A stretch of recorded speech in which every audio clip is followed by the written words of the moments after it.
করতে পারেন তারা সেই গানগুলো আমাদের মধ্যে থেকেই কেউ করতে পারেন আর কি। আমি গানের রেফারেন্সটা ওখানে যুক্ত করব প্রতিটা পর্বে। এই হচ্ছে আলোচনার আহ, কাঠামোটা।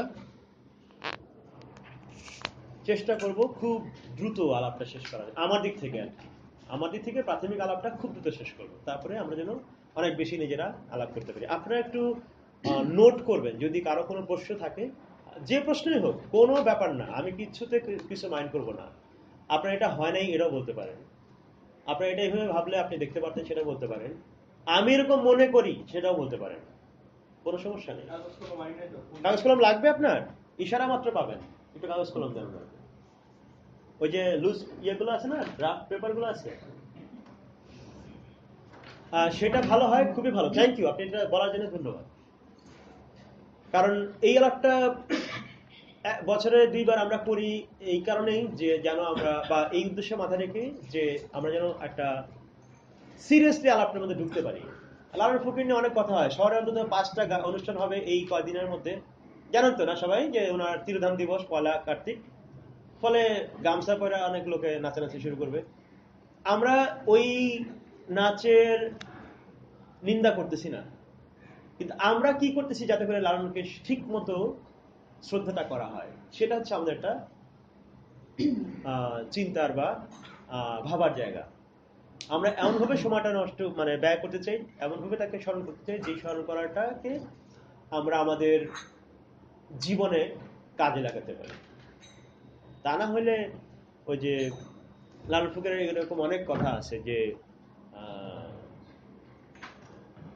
হ্যাঁ, যে মানে যেই যেই যেই যেই বিদ্যা আমার কাজে লাগে না, যেই বিদ্যা আমার জন্য প্রাসঙ্গিক না, ওই বিদ্যা আসলে বিদ্যা না, ওটা সঠিক বিদ্যাও হতো না যদি আমার জীবনের সংগ্রামে যদি সেটা কোনো অবদান না রাখে। তো ফলে সেই জায়গা থেকে আমরা লালন ফকিরকে স্মরণ করাটা যেন তাকে শ্রদ্ধা করা হয় আর কি। তাকে উপলক্ষ করে আমি 2 বেলা চামের সময় কাটালাম, এটা যেন না হয় আর কি। ওইটা হচ্ছে আমাদের একটা ইয়ে আর কি, চিন্তার জায়গা। যাই হোক, তো ফলে আমরা লালনের পরিচয় নিয়ে 2টা কথা আগে বলি। লালন ফকিরকে যেমন ধরা যাক যে কেউ বাউল বলে, বাউল সম্রাট বলে, ফকির বলে, দরবেশ বলে, এসব কিছুই বলে, মানবতাবাদের মহান কি বলে প্রতিভু, হ্যাঁ, মানবতাবাদের মহান ইত্যাদি ইত্যাদি। তারপর হচ্ছে যে লালন ফকির হচ্ছে যে কি অসাম্প্রদায়িক চেতনার প্রতীক, এরকম আরো অনেক পরিচয় করানো যে হয়। এই পরিচয় করানো যে হয় তা দিয়ে আসলে বুঝতে হবে যে লালন ফকিরকে এখানে কি করে বোঝা হচ্ছে। আসেন বসেন, আমরা একটু আমাদের আগে এসে থাকতে হবে, আরো কয়েকজন আসেন তাহলে পিছনে যেতে আরামে বসতে পারে। তো এই যে পরিচয় করানো হয়, এই পরিচয় কিভাবে করানো হচ্ছে, ও আরেকটা পরিচয় আছে তার, যে তিনি ধর্মনিরপেক্ষতাবাদের একজন আইকন। কি করে ধর্মনিরপেক্ষভাবে জগৎ দেখতে হবে সেটার একটা আইকন লালন ফকির। এই সকল পরিচয়ই আমার মতে খুবই সমস্যাজনক পরিচয়। প্রথমত লালন ফকির কোনোভাবেই মানবতাবাদী লোক নন। আমি কিন্তু কিছু বোম ছাড়বো, মানে কথার বোম আর কি, যেটা আপনাদেরকে ভাবাইতেও পারে নাও পারে। যদি ভাবায় নোট রাখবেন, পরে আলাপ করবো। আমি এগুলো নিয়ে এখন ব্যাখ্যা দিব না, কারণ ব্যাখ্যা দিতে গেলে আমার আলোচনাটা 3 ঘন্টা লাগবে। যদি ব্যাখ্যা না করি তাহলে আমি 1 ঘন্টা শেষ করতে পারবো। প্রশ্ন পরে হবে। প্রথমত লালন ফকির মানবতাবাদের প্রতিভু নন, উনি মানবতাবাদী নন। নোট হচ্ছে মানবতাবাদ একটা পশ্চিমা ঔপনিবেশিক মডার্নিস্ট বা আধুনিকতাবাদী একটা ধারণা মাত্র। লালন ফকির কোনোভাবেই সেই মানবতাবাদের ধারক বাহক প্রচারক কোনো মতেই নন, ফলে উনি কোনো মানবতাবাদী লোক নন। প্রথমে যে গানটা হয়েছে এই গানটা খুবই গুরুত্বপূর্ণ। মানুষ ভজলে শোনার মানুষ হবি, এখানে মানুষ মানে কি? এখানে মানুষ পশ্চিমের সেই মানুষ নয়, আধুনিকতাবাদের সেই মানুষ এই মানুষ নয়। এই মানুষ এবং সেই মানুষ হবে যে মানুষ, সে কোনো মানুষই ইউরোপের সেই আধুনিক মানুষটা নয় যে মানবতাবাদের কথা বলে, ইত্যাদি ইত্যাদি। ফলে উনি অবশ্যই কোনোভাবেই উনি পশ্চিমা আধুনিক ঔপনিবেশিক ধর্মনিরপেক্ষতাবাদেরও উনি আইকন, প্রতীক, প্রতিভূ কিচ্ছু নন। উনি ধর্মনিরপেক্ষতাবাদের লোকই নন। 3 নম্বর হচ্ছে উনি এই যে সাম্প্রদায়িকতা, অসাম্প্রদায়িক চেতনার, অসাম্প্রদায়িক মননের উনি আইকন, উনি এটাও নন। উনি কি সাম্প্রদায়িক লোক? না, আমি তা বলতেছি না। বলতেছি যে এই যে সাম্প্রদায়িকতা বলে যে একটা ধারণা সৃষ্টি হয়েছে, এই সাম্প্রদায়িকতার ধারণাটা নিজেই একটা ঔপনিবেশিক নির্মাণ, এটা নিজেই একটা ঔপনিবেশিক ঘটনা। আজকে যেটাকে আমরা কমিউনালিজম বলি, এই কমিউনালিজমের তো বাংলা করা হয়েছে সাম্প্রদায়িকতা। এই কমিউনালিজম যে একটা পলিটিক্যাল ক্যাটাগরি, এই পলিটিক্যাল ক্যাটাগরিটার বিকাশই ঘটছে ঔপনিবেশিক শাসন, ঔপনিবেশিক সংস্কৃতির মধ্যে। এবং এই যে সাম্প্রদায়িকতা দূর করার জন্য যেই পলিটিক্স হাজির করা হয়, সেই পলিটিক্সটা নিজেই একটা ঔপনিবেশিক সেকুলারিজমের মতাদর্শ দ্বারা অনেক বেশি প্রভাবিত। লালন ফকির সেই লোকও তো নন, কোনোভাবেই নন। তাহলে উনি ওই সাম্প্রদায়িকতা বিরোধী লোক, হ্যান ত্যান, এটা উনি নন।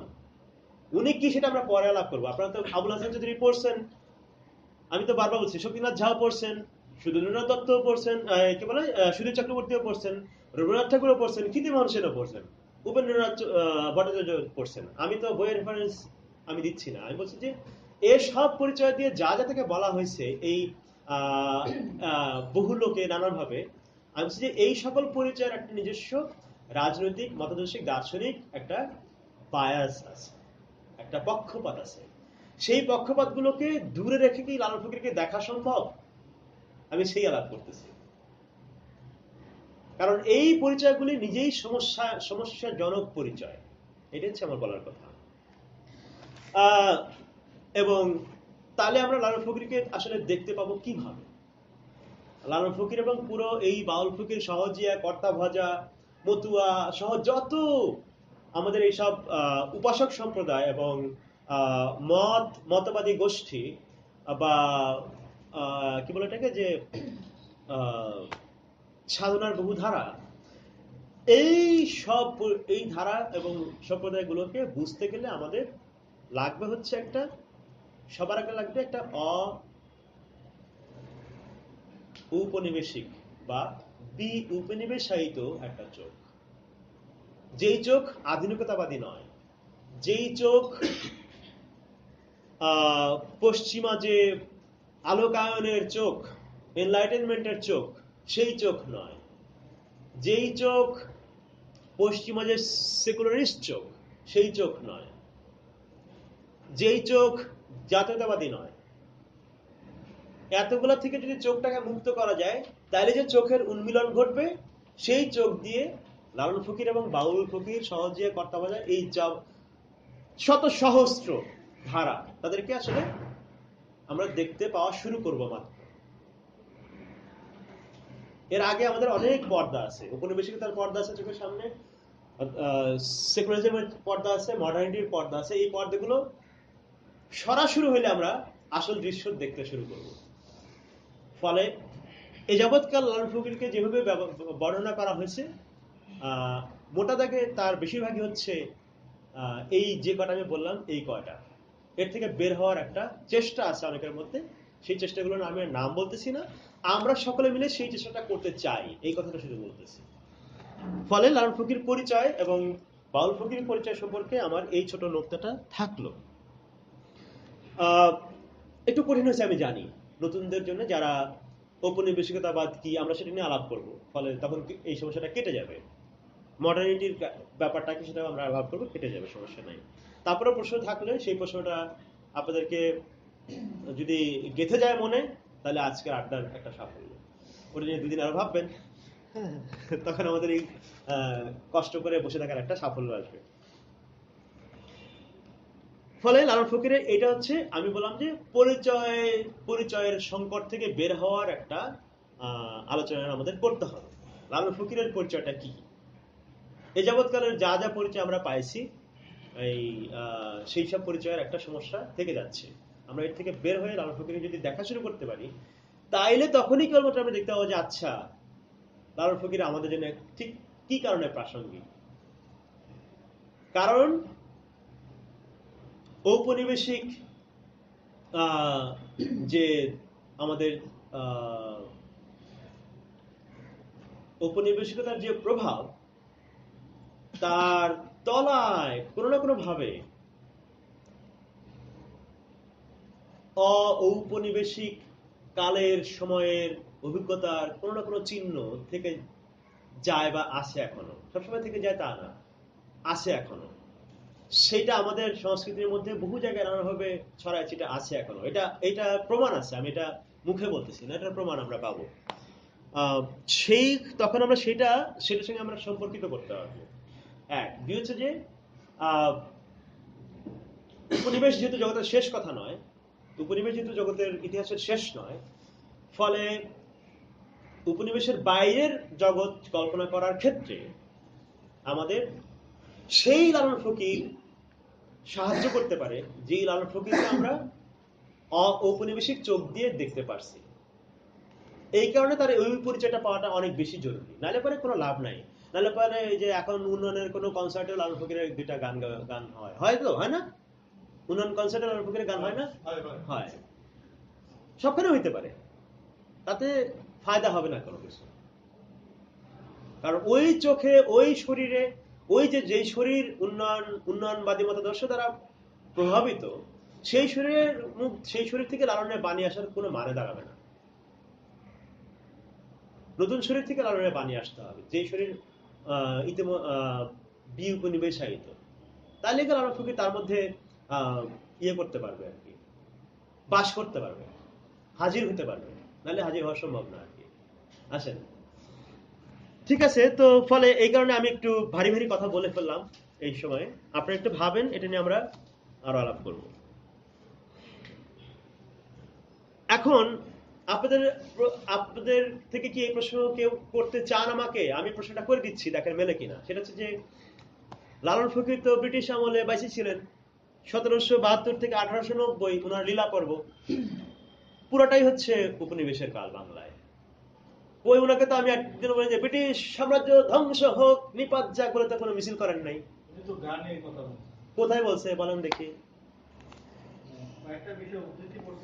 বলেন। এই তো আমার তো এই লোকই দরকার, বলেন। একটা বই পড়ছেন? হ্যাঁ বলেন বলেন। আমি একটা বই পড়ছি যে লালন তখন ব্রিটিশদের বিরুদ্ধে কথা বলতে চাইছেন, কিন্তু তার যে সার্গের বা তার যে শিষ্যগণ, তারাও বলতে চাইছে গানে বিভিন্ন মজমায় তারা গান করতে চাইছিল। ব্রিটিশ উপনিবেশে বাদে তখন যে বাংলাদেশে গোলামি করতো ব্রিটিশদের, হ্যাঁ, তারা ওই ব্রিটিশদের পক্ষ নেয়া এবং ধর্মীয় একটা আশ্রয় নেয়া লালনকে তারা এই ধরনের গান বাজনা থেকে মানে কি ওনাকে বিরত করছে, উনি বলতে চাইছিলেন। আর কোন প্রমাণ আছে? না, আমি এর প্রমাণ দেখাতে পারি। আপনাদের কি এটা কোনো প্রশ্ন জাগে যে ওনারা কেন এই বিষয়ে গান নাই, কথা নাই? জাগে? জাগে। প্রশ্নটা কি বলেন তো আমাকে? আমি তো বললাম পয়েন্টটা, প্রশ্নটা কি সেটা আমাকে বলেন। হ্যাঁ, বুঝি না। ব্রিটিশের আছে তো বিরোধী কোনো গান নাই।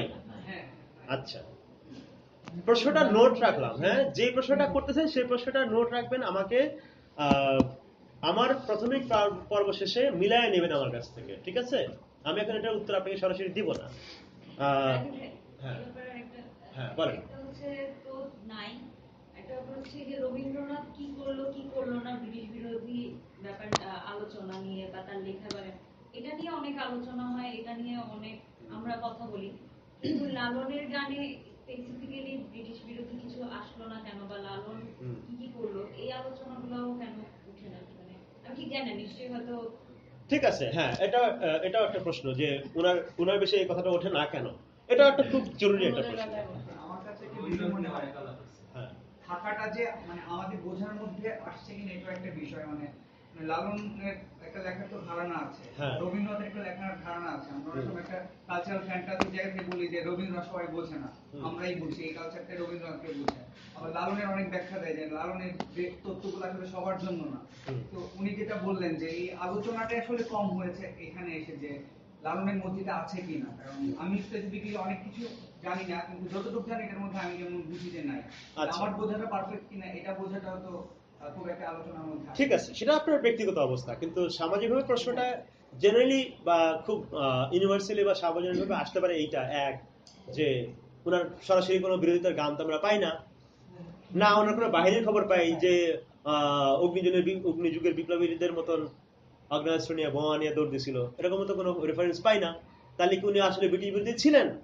এটা একটা প্রশ্ন হইতেই পারে। আর একটা প্রশ্ন ইন্টারেস্টিং, এটা প্রশ্ন যেমন জরুরি এবং প্রাথমিক এসেন্সিয়াল কোশ্চেন। আর একটা কোশ্চেন হচ্ছে এটা যে রবীন্দ্রনাথ নিয়ে তো এই কথা ওঠে, লালন নিয়ে কেন এই কথাটা ওঠে না? উনি করছিলেন কি করেন নাই বিরোধিতা উপনিবেশে, এই প্রশ্নটা ওঠে না কেন? এটা নিজে একটা প্রশ্ন। আমি দুইটা প্রশ্নকেই একই সমান গুরুত্ব দিয়ে দেখি, খুবই ভ্যালিড প্রশ্ন। কেন লালন ফকির গ্রেস মার্ক পাবে,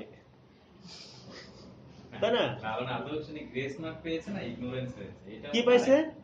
গ্রেস না ইগনোরেন্স? ইগনোরেন্স পাইছে, হ্যাঁ। আমার মতে তো হচ্ছে এটাকে ডিসকোর্সে যখন আপনি হাজির রাখেন, হ্যাঁ।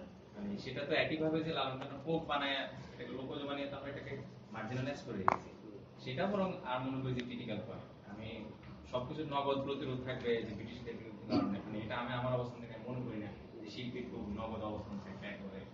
এটা তো আপনি আরেকটা সমস্যা তুলে ফেললেন। হ্যাঁ, এই সমস্যাটা আমরা বেশি আলাপ করতে পারবো না, শিল্পীর কি অবস্থান থাকবে না, এই আলাপটা আমরা এখন না, করবো সেটা না। না, সেটা বলছি যে হ্যাঁ? লালনের ক্ষেত্রে মানে লালনকে কেন আমরা বুঝি কোনো, আমি তো ওই পয়েন্টটা নিচ্ছি, লালন আমাদের প্রশ্নের মধ্যে নাই। মানে প্রশ্নের মধ্যে না মানে আমাদের এই নাগরিক পাঠের যে প্রক্রিয়া, সেই প্রক্রিয়ার মধ্যে হাজির নেই বলে রবীন্দ্রনাথকে আমরা যেরকম উঠতে বসতে যাবতীয় সমস্যার জন্য হুম। ক্রেডিট দেই অথবা ডিসক্রেডিট দেই, হুম। লালনকে আমরা দেই না। হুম। কারণ এটা আমাদের এই নাগরিক পাঠের মধ্যে নাই। হুম। এই যে আরেকটা মার্জিনালাইজ করে রাখে, সেটারও তো আরেকটা ঔপনিবেশিক প্র্যাকটিস। সেটা আসেন, সেটা ঔপনিবেশিক কিনা সেটা আলাপ করবো আমরা। পলিটিক্যাল তো অবশ্যই। এই আমরা একটা আগে আসি যাতে আরো একটা জায়গা পাবো অনেক। হ্যাঁ, সেটা আপনি আপনার পয়েন্টটা গুরুত্বপূর্ণ যে মানে রবীন্দ্রনাথ কেন প্রাসঙ্গিক থাকে আমাদের সার্বক্ষণিক আলাপ আলোচনায়, যেটাকে আপনি ডিসকোর্স বলেন, সার্বক্ষণিক আমাদের ব্যাখ্যা বিশ্লেষণে রবীন্দ্রনাথ হাজির থাকে, লালন ফকির কেন থাকে না? লালন ফকির কেন বছরে একবার কোনো একটা ধর্মনিরপেক্ষ সভায় একটা গানের টোকেন মাত্র, তাই না? এটা খুব ভ্যালিড প্রশ্ন, এবং সেই কারণেই হয়তো Lalon Fakir British colonial রুলের critic করছিল কি করে নাই সেটা আসলে অতটা আলোচনায় আসে না, এটাও হয়তো একটা প্রশ্ন। কিন্তু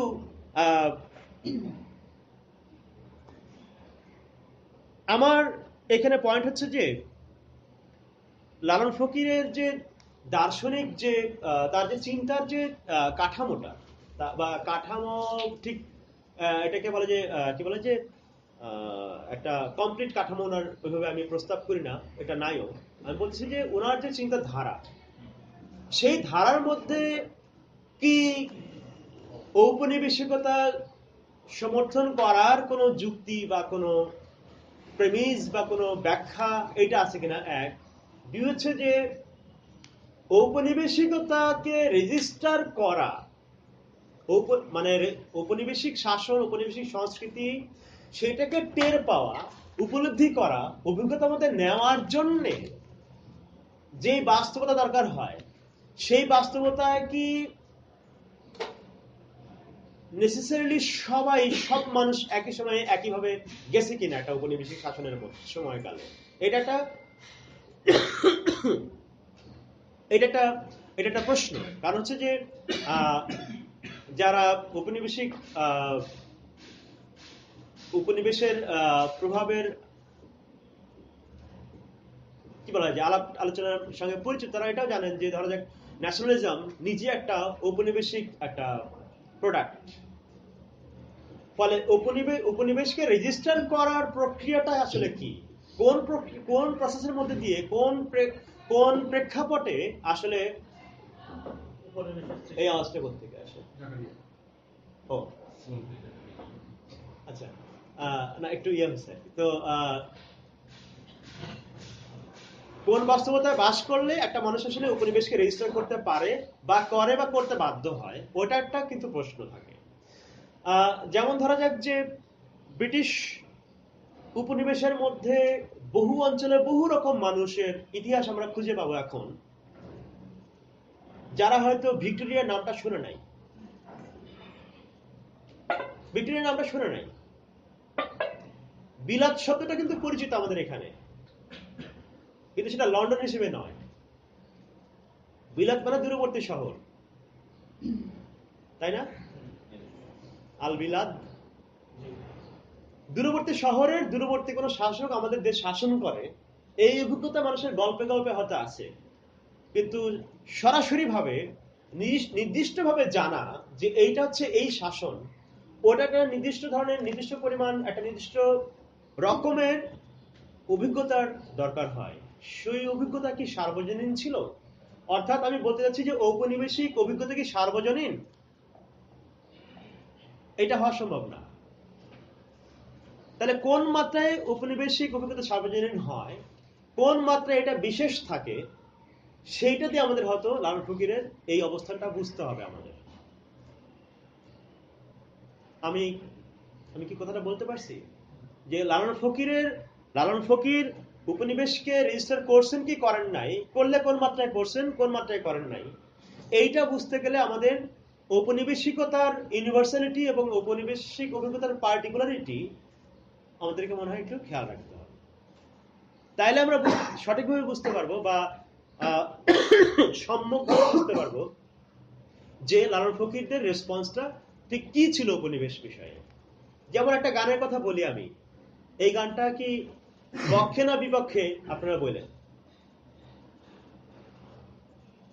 আপনি ঘর আপনি ঘড়ি, আমি গাইতে পারবো না আজকে, হ্যাঁ, গলা একদম বন্ধ। আপনি ঘর আপনি ঘড়ি,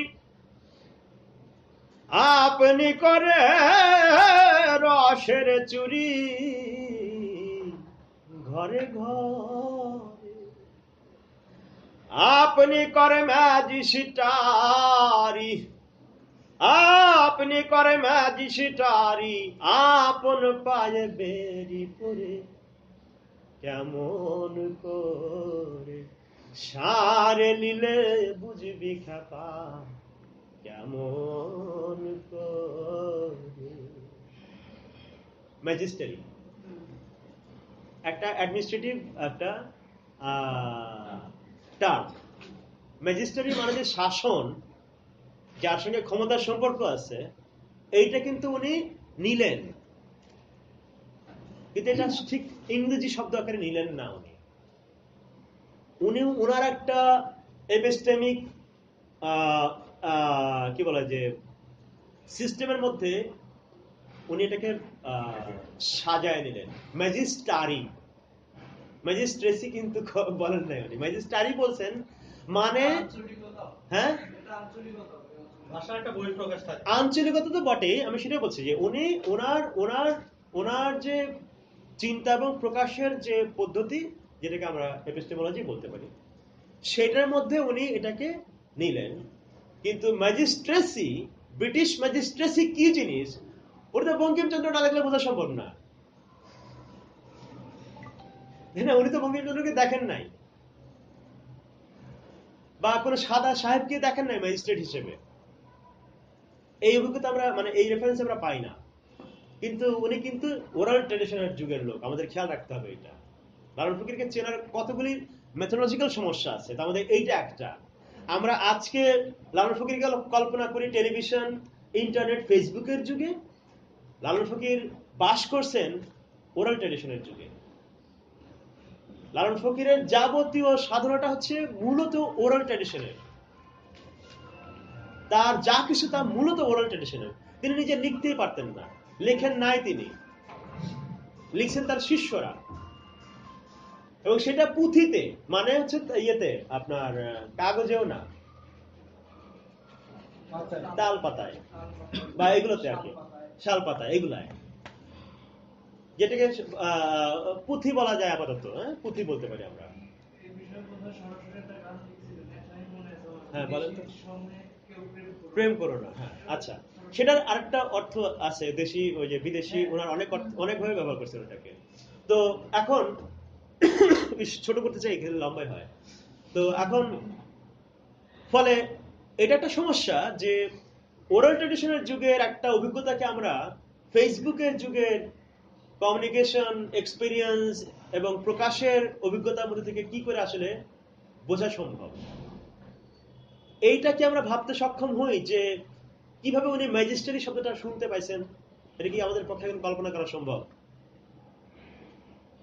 আমি পাই নাই খুঁজে যে উনি কি করে ম্যাজিস্ট্রেসি এই অভিজ্ঞতাটা উনি কিভাবে শুনছেন, কার কাছ থেকে শুনছেন, তিনি কি তখন ভিক্টোরিয়ার নাম শুনছিলেন? এটা আমার ভাবতে ইচ্ছা করে, কিন্তু আমি ভাবতে পারি না। এটা কোনো ইয়ে নাই। না, এটার কোনো রেফারেন্স নাই। মানে এগুলো নিয়ে হয়তো অনেক গবেষণা হওয়া দরকার।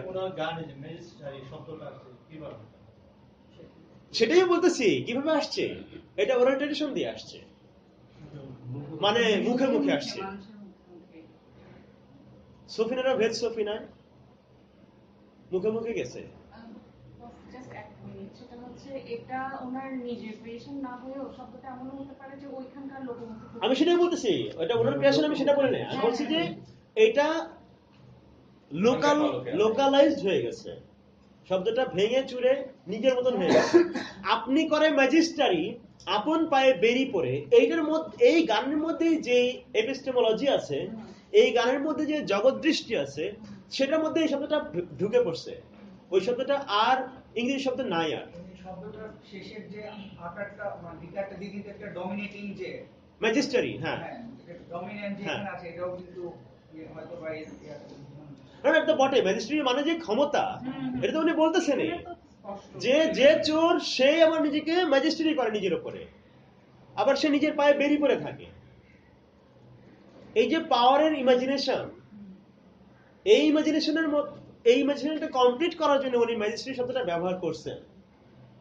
কিন্তু এর মানে এই নয় যে উনি ব্রিটিশ শাসন সম্পর্কে, বাংলায় ব্রিটিশ শাসন, ভারতে ব্রিটিশ শাসনের কি হচ্ছে এই বিষয়ে উনি কোনো স্টেটমেন্ট দিলেন, এটি কিন্তু আমরা বলতে পারতেছি না। ফলে এই গানটা ওনার মানে ব্রিটিশ শাসনের পক্ষে না গিয়ে বিপক্ষে, এটা কিন্তু আমাদের পক্ষে বলা সম্ভব না। ভিক্টোরিয়ার কোনো রেফারেন্স আমি এখনো পর্যন্ত লালনের গানে পাই নাই। দিল্লি লাহোর আছে, কি দেখতে যাও, দিল্লি লাহোর আছে, কিন্তু লন্ডন শহরের বর্ণনা লালন ফকিরের গানে নেই। পরে অনেক বাউল ফকিরের ভুরি ভুরি উদাহরণ আছে, লন্ডন লন্ডন, বিলাত যাবি, খেলা শিখবি, হ্যাঁ এগুলো আছে। তো এগুলো আছে, এগুলো হচ্ছে যে অলরেডি মডার্ন হতে থাকা বাউলদের গান। তো কিন্তু আর কোনো লালন ফকিরের যেসব কম্পিলেশন পাওয়া যায় কোনো গানে বা কোনো ফকিরের মুখে আমি কখনো শুনি নাই যে উনি ভিক্টোরিয়াওয়ালা কোনো পদ ওনার আছে। তাহলে আমি বুঝতাম যে আচ্ছা, তাহলে উনি একটা সেন্ট্রাল কমান্ড, একটা পাওয়ার হাউসের একটা আইকন নিয়ে উনি পরিচিত, এটা আমি পাই না। তাহলে কি করে বলা সম্ভব যে উনি আসলে ব্রিটিশ শাসনের বিরুদ্ধে লড়ছেন? আর একটা বড় আলোচনার বিষয় থাকে যে ফকির সন্ন্যাসীরা তো বিদ্রোহ করছে ব্রিটিশ শাসনের বিরুদ্ধে। এই প্রশ্নটা আপনারা কেন করলেন না আমাকে? এটা আমি নিজেকেই করছি যে ফকির সন্ন্যাসীরা তো বিদ্রোহ করছে, লালন ফকির কেন বিদ্রোহ করে নাই ব্রিটিশ শাসনের বিরুদ্ধে? মজুসা তো করছে, লালন ফকির কেন করে নাই? এই প্রশ্নটা আসতে পারতো। আমি এই প্রশ্নের কোনো কমপ্লিট উত্তর আজকে দিব না। আমি এই প্রশ্নের কয়েকটা হাইপোথেটিক্যাল অ্যান্সার আপনাদের জন্য রেডি করে আনছি, সেটা আমি শেয়ার করতে পারি, যেটা আমাদের বড় বড় ইতিহাসবিদরা আছেন এখানে, তাদের জন্য আমি দিয়ে দিচ্ছি প্রবলেম, তারা সলভ করে দিবে আমাকে। এক হচ্ছে যে ফকির সন্ন্যাসীদের বিদ্রোহের একটা বিশেষ বৈশিষ্ট্য আছে, সেটা হচ্ছে যে এই যে মজনুসারা, এরা তোলা তুলতো। ফকিরদের যে তোলা তোলার সিস্টেম, সেটা মুষ্টি হোক আর ভিক্ষা হোক আর যাই হোক চাঁদা হোক, এই চাঁদাটা একটা বিশাল ইকোনমি ছিল।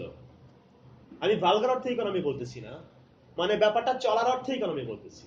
যে এই যে তাদের যেসব কি বলে, যে তারা যেসব এটাকে কি বলে, মৎস্যব করতো, যে মৎস্যব, তারপরে দরবারে কি হয়, ওরস, মৎস্য, ওরস, এইসব যাবতীয় আহ, আহ, সম্মেলন উৎসবাদী করার জন্য, মৎস্য মানে জানেন তো না, মহা উৎসব মৎস্য। তো এইগুলো করার জন্য স্থানীয় মানুষের কাছ থেকে তোলা হইতো। সেই তোলার উপরে ব্রিটিশরা এসে, এবং ওই তোলার ক্ষেত্রে অনেক ক্ষেত্রে জোর জবরদস্তিরও অভিযোগ পাওয়া যায়। ফলে ব্রিটিশ শাসক ওই তোলাটা বন্ধ করাটা ফকির সন্ন্যাসীদের বিদ্রোহের একটা কারণ বলে, একটা ইকোনমিক কারণ বলে কেউ কেউ মনে করে। একটা উত্তর, তার মানে ইমিডিয়েসি, যে আমার প্রতিদিনের জীবনে, প্রতিদিনের অভিজ্ঞতার মধ্যে ব্রিটিশ শাসন এসে বাগড়া বাঁধাচ্ছে কিনা, তখন আমি রেজিস্ট্যান্স করছি অথবা করি নাই। এখন কুষ্টি, এটা একটা কারণ হতে পারে, মানে এটা একটা ঘটনা যেখানে ফকির সন্ন্যাসীরা বিদ্রোহ করছে। বিদ্রোহগুলো কারা করছে? ধরা যাক সাঁওতালরা বিদ্রোহ করছে, খাসিরা বিদ্রোহ করছে, চাকমারা বিদ্রোহ করছে, কৃষকরা বিদ্রোহ করছে, নীল চাষিরা বিদ্রোহ করছে। প্রত্যেকটা বিদ্রোহ হচ্ছে প্রত্যেকটা এই জনপদের সাবসিস্টেন্সের, বেঁচে থাকার ইমিডিয়েট সংগ্রাম, একদম গায়ে গতরে বেঁচে থাকার সমস্যা। এই সমস্যা যদি না হয়েছে কারো, তারা বিদ্রোহ করছে, এরকম রেফারেন্স কি আমরা পাবো? শিক্ষিত ভদ্রলোক লন্ডন ফেরত বাবুরা বাদে করছে। ধরা যাক যে এরা এইসব সংগঠনের যারা নেতা, তারা ধরা যাক যে হাজী শরীয়তুল্লাহর মতন লোক, কিংবা তিতুমিরের মতন লোক, তারা তো গরিব না, তারা অ্যাফ্লুয়েন্ট, সামন্ত ধরনের প্রচুর সম্পত্তি আছে, বা কোনো না কোনো ফর্মে এলিট, সেই অংশের মানুষ তারা। কিংবা সূর্য সেন, কিংবা প্রীতিলতা বলি, কিংবা এলাইমাত্র বলি, এরা তো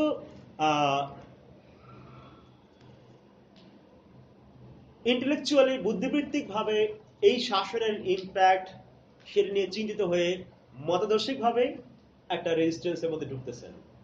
এর বাইরে সাধারণ জনসমাজের মধ্যে সাবসিস্টেন্সের মধ্যে আঘাত করছে, পড়া নাই কিন্তু বিদ্রোহে ঢুকছে, এরকম রেফারেন্স কি আমরা পাবো? আমরা পাই না, কারণ তো দেখি না, আমরা পাই না, এটাই তো নামি না। পাই না। ফলে এই যে স্পেসিফিক জিও হিস্ট্রিক কনটেক্সট বিদ্রোহের বা রেজিস্ট্যান্সের, হ্যাঁ বলেন,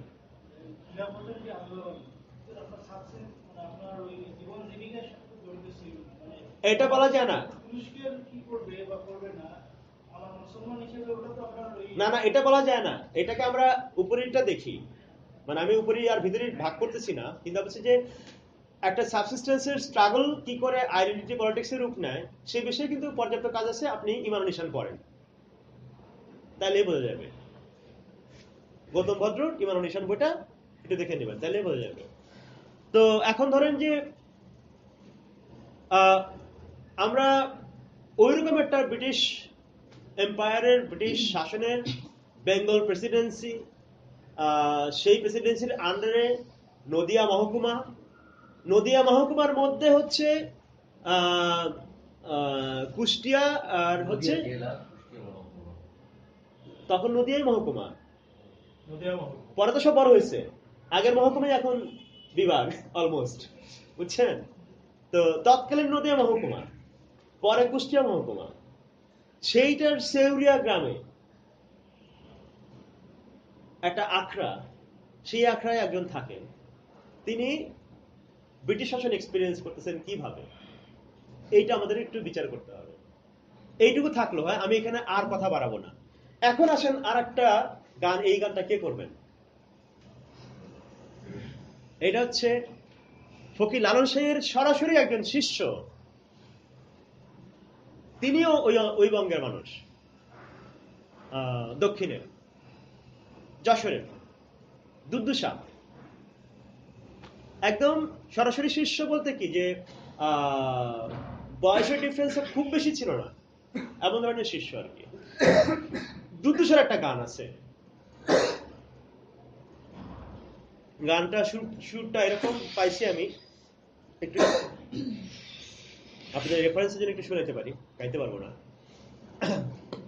আপনি জানেন গানটা? কি গান হচ্ছে? ও আচ্ছা। শুধু রে ভাই জাতা জাতির দোষে ফিরিঙ্গিরা রাজা হলো এ দেশেতে এসে, ফিরিঙ্গিরা রাজা হলো এ দেশেতে এসে। কোটি কোটি ভারতবাসী এক হয়ে রইল না মিশি, কোটি কোটি ভারতবাসী এক হয়ে রইল না মিশি। কয়জনা ফিরিঙ্গি আসি, কয়জনা ফিরিঙ্গি আসি এ দেশেতে জুড়ে বসে। শুধু রে ভাই জাতা জাতির দোষে ফিরিঙ্গিরা রাজা হলো এ দেশেতে এসে, ফিরিঙ্গিরা রাজা হলো এ দেশেতে এসে। এটা সরাসরি ব্রিটিশ শাসনকে রেফারেন্স দিয়ে একটা গান। পুরো গানটা গাইলাম না, পাওয়া যায় দুদুশার গান, আপনারা সংগ্রহ করে নিতে পারেন। এখন দুর্দশা লালন ফকিরের শিষ্য, এবং সেটা এমন শিষ্য যে দুর্দশার প্রতিটা গানের ভনিতার মধ্যে লালন ফকিরকে উনি ভক্তি দিয়ে রচনা করতেছেন, যেটাকে বলা যে ইয়ে দেওয়া আর কি, ভনিতা করতেছেন। ভনিতা বলে এটা, হ্যাঁ। ভনিতা হচ্ছে আপনার থেকে শিখে আমি এই কথাটা বলতেছি। সাইটেশন, কিন্তু সাইটেশন অর্থ ধরেন ওয়েস্টার্ন এক্সপিরিয়েন্স আছে, ওয়েস্টার্ন সোশ্যাল সায়েন্স বিকল এখানে। তো আপনার কাছ থেকে শিখে আমি এই কথাটা বলতেছি, অথবা আপনি এই কথাটা বলেন, দুটাই যখন আমি ওটাকে বলতে বলে। হ্যাঁ,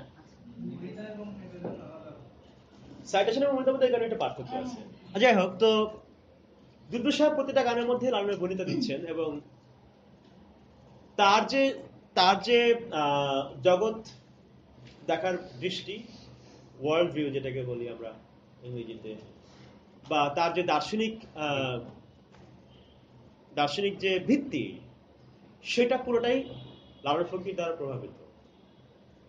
এখন লালন ফকিরের সরাসরি এরকম একজন শিষ্য যে লালনের জীবদ্দশাতেই যে গান রচনা করতেছে লালনের ভনিতা দিয়ে, সেই রকম একটা গান কিন্তু লিখলো, এবং সেও এই ব্রিটিশ আমলেই জন্ম, এবং ব্রিটিশ শাসনেই দুর্দশা মারা গেছে।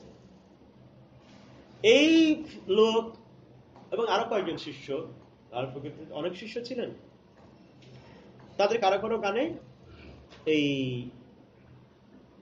ব্রিটিশ শাসনের রেফারেন্স কিন্তু পাওয়া যাচ্ছে। সরাসরি কিন্তু পাইলাম না আমরা বিলাতের কথা, সরাসরি আমরা এটাও পাই নাই যে ভিক্টোরিয়া, কিন্তু আমরা পাইছি যে জাতাজাতির দোষে ফিরিঙ্গিরা রাজা হলো এই দেশেতে এসে।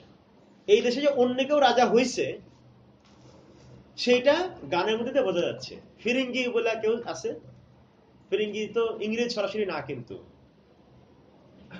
ফিরিঙ্গি কাদেরকে যেন বলা হয়? হ্যাঁ, যারা না হাফ না, হ্যাঁ, এটা এটিমোলজি আছে ফিরিঙ্গি কথাটা দেখেন আপনি। আমি পরবর্তীতে বৃহত্তর অর্থে বিদেশিদের, এটা তো পরে একটা হলো লোকালাইজড মিনিং হয়েছে, কিন্তু ফিরিঙ্গির অরিজিনাল একটা আছে, টার্ম আছে। ফিরিঙ্গি বলতে সাদা বোঝায়, এটা এখনকার মিনিং। তো যাই হোক, ফলে ফিরিঙ্গি হচ্ছে, কিন্তু ফিরিঙ্গি ছিল না। আমি সেটা বলতেছি না, ওটা নিয়ে পরে আমরা আলাপ করব। আচ্ছা, ওটা নিয়ে আমরা পরে আলাপ করবো। আমি বলতেছি যে ফিরিঙ্গি কথাটা টার্মটা আপনারা গুগল করে দেখেন, ওটা নিয়ে আলাপ করবো না। আলাপ করতেছি এইটা যে কেউ একজন এই দেশেতে রাজা হয়েছে জাতাজাতির দোষে, নিজেরা আর শাসন করতেছি না, অন্যের দ্বারা আমরা শাসিত হচ্ছি, এই প্রমাণটা সাক্ষ্যটা পাওয়া যাচ্ছে এই গানের মধ্যে। দুর্দশার আরো অনেক গানের মধ্যে আছে এরকম রেফারেন্স। এখন এইটা কি করে সম্ভব হলো যে লালন ফকির একদম সরাসরি প্রথম জেনারেশন শিষ্য, মানে যেটাকে বলা যে লালনের প্রথম প্রজন্মের শিষ্য আর কি, যেমন দাদা গুরু এগুলো হয়তো। তো তার মধ্যে ব্রিটিশ শাসনের কিন্তু আমরা এরকম একটা রেফারেন্স পাচ্ছি, এবং যেটার মধ্যে একটা আছে, এই শাসন যে কাম্য নয় সেটা কিন্তু এই গানের মধ্যে আছে। এই শাসনটা যে হওয়ার কথা নয়, ডিউ না, এক্সপেক্টেড না, কাঙ্ক্ষিত না, কিন্তু জাতাতির দোষের কারণে আমাদের জাত বিভাজন আছে বলে অন্য কেউ রাজা হয়ে আমাদেরকে শাসন করতেছে। এটা খুব একটা মর্যাদার ব্যাপার না যে, এইটাই গানের মধ্যে কিন্তু পরিষ্কারভাবে আছে। এটা কি করে সম্ভব হলো তাইলে? মানে লালন ফকিরের কোনো গানের মধ্যে ব্রিটিশ শাসনের উল্লেখ নাই, ম্যাজিস্ট্রেরি শব্দটা ছাড়া। কিন্তু দুর্দশার মধ্যে কি করে এত পরিষ্কারভাবে আসা সক্ষম হয় তাহলে?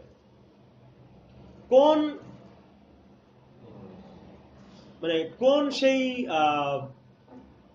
দৃষ্টিভঙ্গি, যে দৃষ্টিভঙ্গি থাকার কারণে এরকম একটা অ্যানালিসিস, এটা কিন্তু একটা স্টেটমেন্ট, একটা রীতিমতো প্রবলেম স্টেটমেন্ট। কোটি কোটি ভারতবাসী এক হয়ে রইল না মিশি, কজনা ফিরিঙ্গি এসে এদেশে তো জুড়ে বসে। একটা পলিটিক্যাল একটা অ্যানালিসিস দেওয়া হচ্ছে ভারতবর্ষের। এটা কি করে সম্ভব হয়? এই যে হিস্টোরিসাইজ করা হইলো নিজের এক্সপেরিয়েন্সকে, একটা জিওলজিক্যাল স্পেসিফিক এক্সপেরিয়েন্সের একটা হিস্টোরিক্যাল, একটা কালচারাল, একটা ক্রিটিক সহ, এটা কি করে সম্ভব হয়? এই প্রশ্নটা থাকলো, আমি কোনো উত্তর কিন্তু দিলাম না আজকে এই প্রসঙ্গে। মানে লালন ফকির কেন বা করছে কি করে নাই, আমি আসলে এই উত্তর এখন আসলে কোনোভাবেই দিব না। আমি শুধু বললাম যে ম্যাজিস্ট্রি শব্দটা আছে, আর দুর্দশা এইরকম গান আরো লিখছেন, এটা একটা গান। ঠিক আছে, এইটুকু থাক এখানে। এরপরে আলোচনাটা আমরা করতে চাই হচ্ছে যে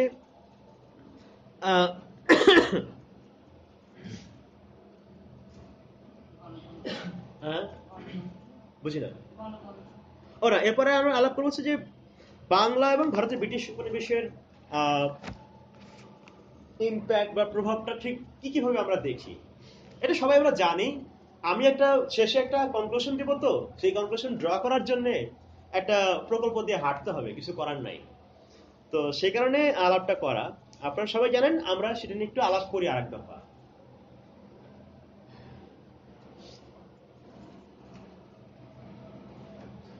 উপনিবেশ কি সেটা নিয়ে আমরা আজকে কোনো আলাপ করব না, কিন্তু আমরা যারা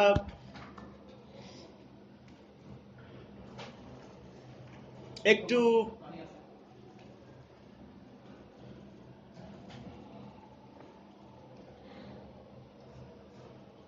উপনিবেশ সম্পর্কে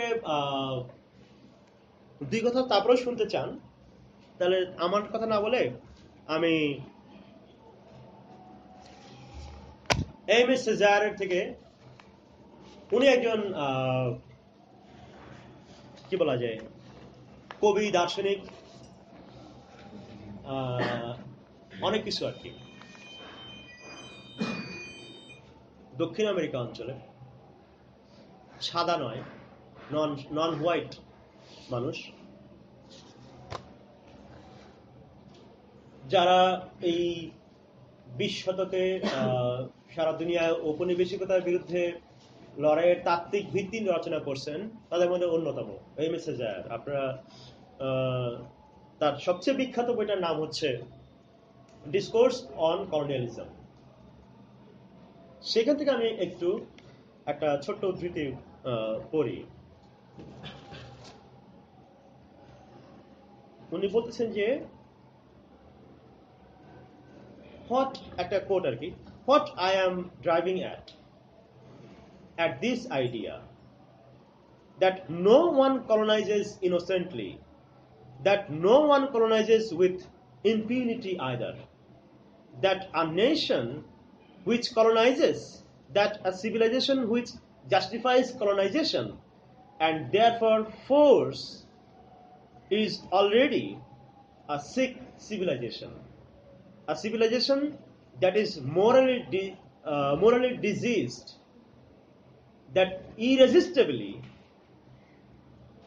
progressing from one consequence to another, one repudiation to another, calls for its Hitler, I mean its punishment. Colonization, bridgehead in a campaign to civilize barbarism, from which there may emerge at any moment the negation of civilization, pure and simple. সংক্ষেপে কথাটা বাংলায় এই, সিজারের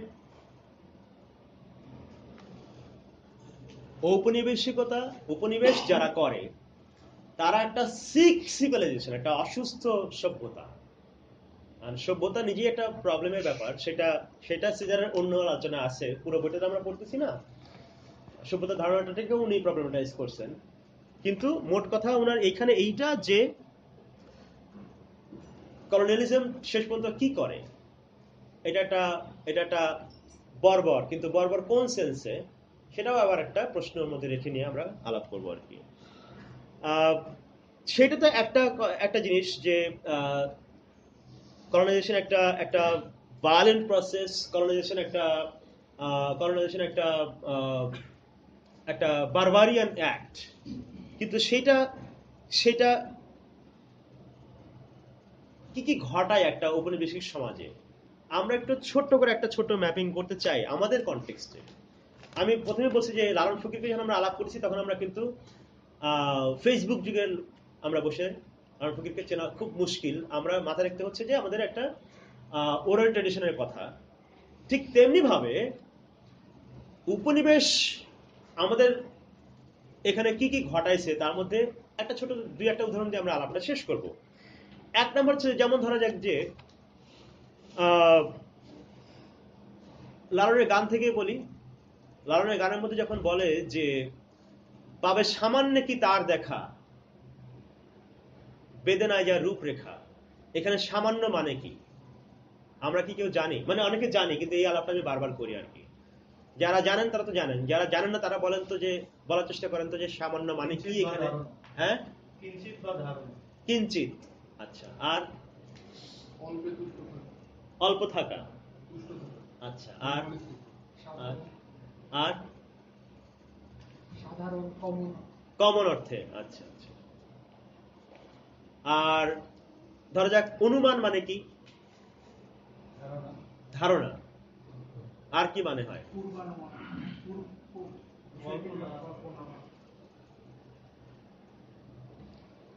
আচ্ছা, ধরেন অনুমানের সঙ্গে জ্ঞানের কি সম্পর্ক?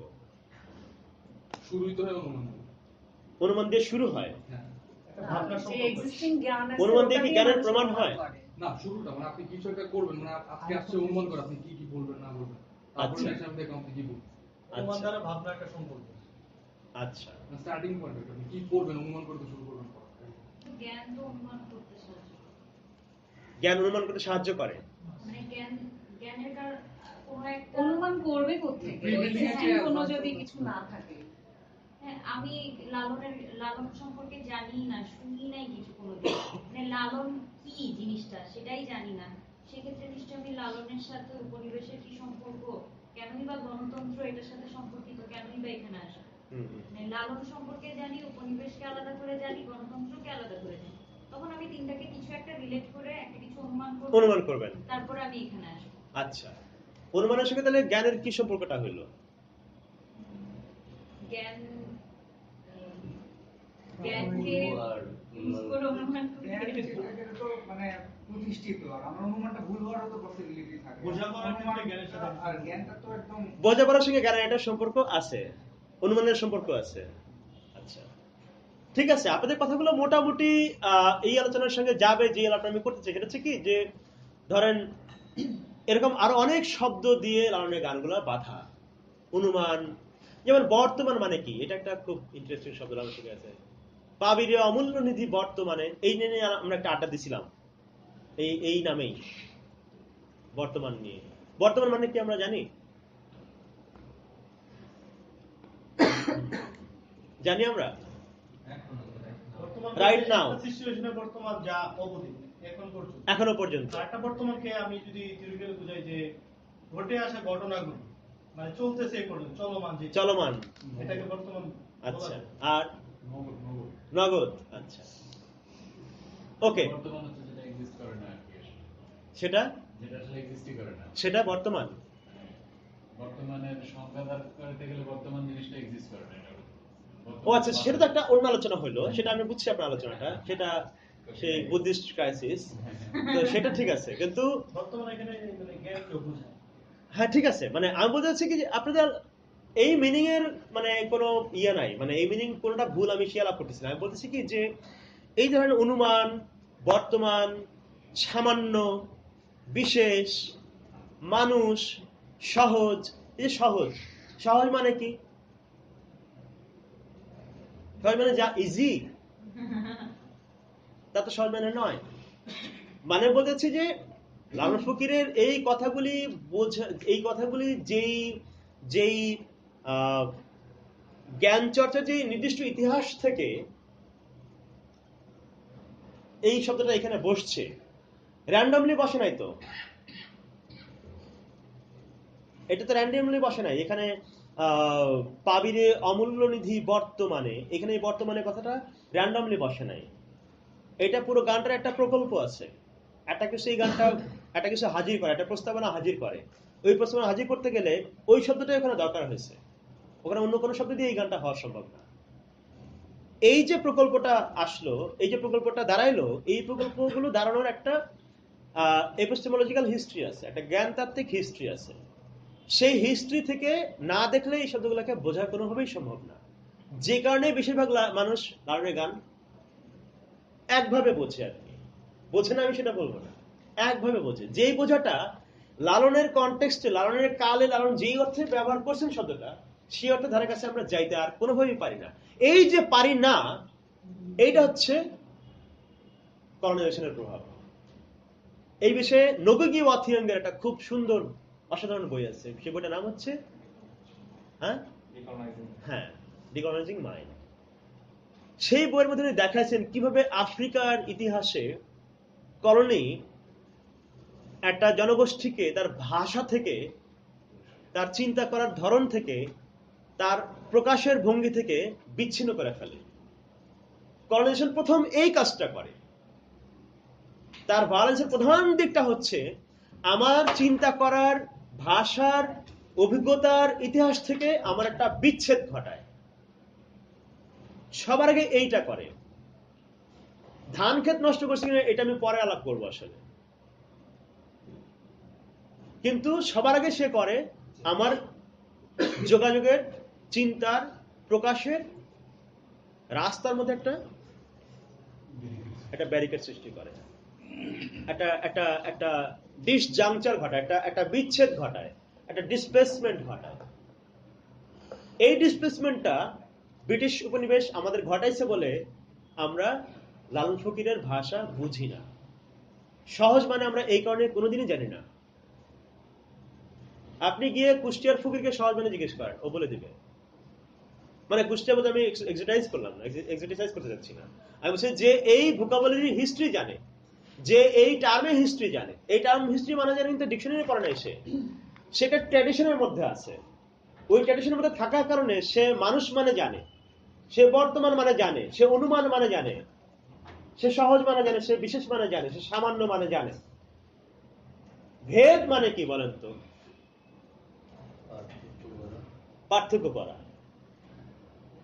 ডিফারেন্স। এখন এই যে বলে যে ভেদের খবর, এই যে ভেদের খবর, এটা বলে আমরা টাসকে লেগে যাবো। এই কথার মানে কি? কি সব আধ্যাত্মিক কথা বলে। এই আধ্যাত্মিকতার আইডিয়াটাই হচ্ছে একটা উপনিবেশিক কনস্ট্রাকশন। এটাই হচ্ছে আমার কথা। এই কারণে আমরা লালন ফকিরকে বুঝি না। লালন ফকির খুব মানে এই পর্দা ভেদ করে ফেলে। লালন ফকিরের মধ্যে কোনো রহস্য নাই। রহস্য যা আছে তা আপনার মধ্যে আছে, তা লালন ফকিরের মধ্যেও আছে, যদি থাকে কোনো রহস্য। তো আমি বলছি যে উপনিবেশ অনেক কিছু ঘটায়, সেই আলাপে আমরা যাবো না, এগুলো আপনারা সবাই জানেন। আমি শুধু বলতেছি যে লালন ফকির যেহেতু আজকে আমাদের আলোচনার বিষয়, মানে ব্রিটিশ উপনিবেশ আমাদের এখানে সবার আগে যেটা ঘটাইছে, আমাদের এই জ্ঞান চর্চার ইতিহাস, এই ভাব চর্চার ইতিহাস, আমাদের এই ভোকাবুলারি, আমাদের এই ভাষা, আমাদের এই প্রকাশের ভঙ্গি, আমাদের এই জ্ঞানের যে ধারাবাহিকতা, সেখানে একটা বড় বিচ্ছেদ ঘটাইছে। আর কি কি ঘটাইছে উপনিবেশ, সেটা আপনারা খুঁজে নিয়ে সবাই জানেন, সবাই আমার চেয়ে ভালো জানেন। আমি যদি লালন ফকির থেকে দুইটা রেফারেন্স দিতে পারি আপনাদেরকে, 20 বছর ধরে কিছু গান মুখস্থ করছি, ফলে আমি এই কয়েকটা শব্দ দিয়ে আপনাদেরকে আলাপটা করলাম। আর উপনিবেশের প্রভাব নিয়ে আমরা আলাপ করতে চাই না। যেই আলোচনাটা একটু শেষ করতে হবে এখানে, সেটা হচ্ছে যে উপনিবেশ ভাষা এবং চিন্তার জগতের একটা ডিসপ্লেসমেন্ট তো ঘটাইছেই। ফলে আমরা লালন ফকির, বাউল ফকির সহজে একে দূরের এক্সোটিক ব্যাপার ভাবি এবং গামছা পরে তার হালকা স্বাদ নিতে চাই। গামছা পরলে একটু এক্সোটিক, ওই একটা রোমান্টিসাইজড বাউল ফকিরের একটা ভাগ আমিও পাই আর কি। গামছা দিয়া এক পোটলা বাউল ফকির গামছার মধ্যে বাঁধি নিয়ে ঘুরতে থাকবে আমার। এটা আসে ওই ঔপনিবেশিকতার কারণে তৈরি হওয়া, এই যে নস্টালজিয়া আছে না, স্মৃতি রোমন্থন করি আমরা, এটা আমরা রিসেন্টলি শিখছি, বিদ্যা জাহির করি। এটা হচ্ছে মডার্নিটির একটা প্রোডাক্ট, যেটা কলোনিয়ালিজমের হাত ধরে আমরা পাইছি। আহা, আমাদের লালন ফকির ছিল, ইস আমাদের ওই জিনিস ছিল। এইটা বলার মধ্যে যে একটা মজা আছে, এই মজাটা এই এই এই ওয়ানাবি আরবান নাগরিক মধ্যবিত্ত নিতে ছাড়ে না। ফলে তারা একটা গালায় গামছা ঝুলায় একটু দুইবেলা লালন ফকির করে। এটা হচ্ছে সবচেয়ে রিয়াকশনারি, সবচেয়ে অ্যাপলিটিক্যাল, সবচেয়ে কি বলে এটাকে, যে এলিটিস্ট একটা প্র্যাকটিস। যাক, এটা সাইড কমেন্ট ছিল। তো কথা হচ্ছে যে ঔপনিবেশিকতা কয়েকটা জিনিস ঘটায় যাচ্ছে আমরা। একটা হচ্ছে বললাম যে আমাদের ভাষা, চিন্তার এবং জ্ঞানতাত্ত্বিক যে ইতিহাস আমাদের আছে সেটার মধ্যে একটা বড় বিচ্ছেদ ঘটাইছে। ফলে আমরা লালন ফকিরকে চিনতে পারি না। ফলে লালন ফকির আজকে যদি ব্রিটিশ উপনিবেশ সম্পর্কে তার জন্য কোনো ক্রিটিক থেকে থাকে, সেটা আমরা আজকে বের করাটা আমাদের জন্য খুবই কঠিন। কি করে কলোনিয়ালিজমকে পাঠ করা সম্ভব ব্রিটিশ লালন ফকিরের প্রেমিস দিয়ে, সেটা আমি একটু পরে আলাপে চলে আসবো। তখন বোঝা যাবে যে লালন ফকির আসলে নিজে কোনো ক্রিটিক কিনা ব্রিটিশ শাসনের। উনি কয়টা বন্দুক নিয়ে দৌড় দিয়েছিলেন সেটা আমার কাছে আলোচ্য বিষয় না, উনি নিজেই কোনো ক্রিটিক কিনা উপনিবেশে, সেটা হচ্ছে আমার বক্তব্য আর কি। তো কলোনিয়ালিজম কয়টা জিনিস ঘটায়। একটা হচ্ছে যে আমি এখন একজন গুরুত্বপূর্ণ তাত্ত্বিক, ল্যাটিন আমেরিকান তাত্ত্বিক আনিবাল কিহানো, উনি রিসেন্টলি মারা গেলেন, এই তো মানে মাস 2-3 আগে মারা গেলেন। আনিবাল কিহানোর চিন্তাকে কমপ্লিকেট করে এনগেজ করে আরেকজন তাত্ত্বিক মারিয়ানো গোনেস, এই দুজনের চিন্তা থেকে মিলায়ে একটা ফ্রেম দিয়ে আমার পরবর্তী আলাপটা আগাবে আর কি।